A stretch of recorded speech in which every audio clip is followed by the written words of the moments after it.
Ada pertanyaan juga terkait dari netizen terkait Allah punya tangan. Jangan disamakan dengan makhluk. Kita yakini saja Allah punya tangan. Bagaimana, seperti apa, kita tidak tahu. Sama-sama makhluk saja beda. Saya contohkan begini, kaki meja sama kaki kita sama apa beda?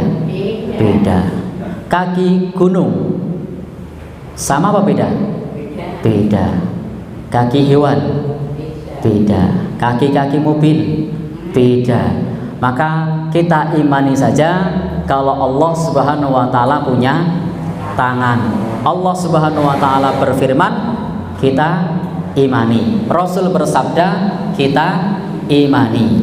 Tidak perlu kemudian berpikir bagaimana, tidak perlu berpikir seperti apa. Berpikirlah tentang makhluk Allah, jangan berpikir tentang zat Allah. Akal kita terbatas, tidak akan sampai. Silakan berpikir tentang zat Allah yang menambah keimanan kita kepada Allah. Karena kalau silakan berpikir tentang zat makhluk Allah yang meningkatkan keimanan kita kepada Allah.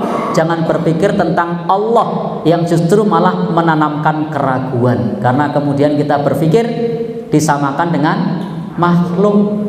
Kita ini yang terkait dengan dunia saja pikiran kita masih terbatas. Bahkan kita yang bukan bidangnya itu berpikir bagaimana cara sinyal berjalan saja pusing. Padahal itu bagi ahlinya itu masih mudah. Kenapa yang disentuh sini kok yang bunyi situ? Itu kita masih pusing.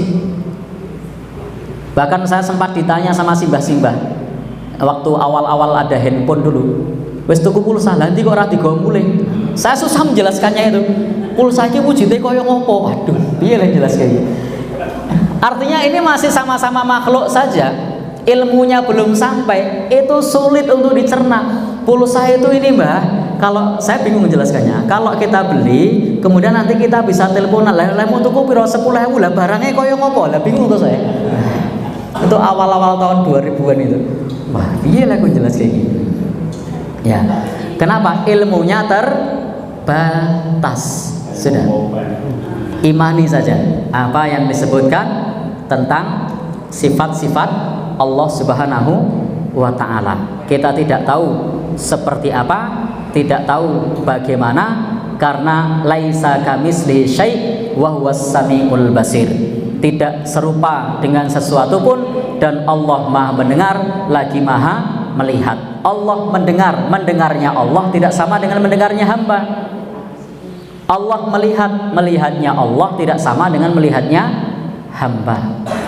Intinya laisa kamisli syai' wa huwas samiul basir. Maka ojo kejeron dalam berpikir tentang zat Allah. Cukup amantu billah. Kalau Allah berfirman, kita beriman. Jadi kalau Allah berfirman, kita beriman. Kalau Rasul menjelaskan, kita beriman. Wallahu a'lam bishawab.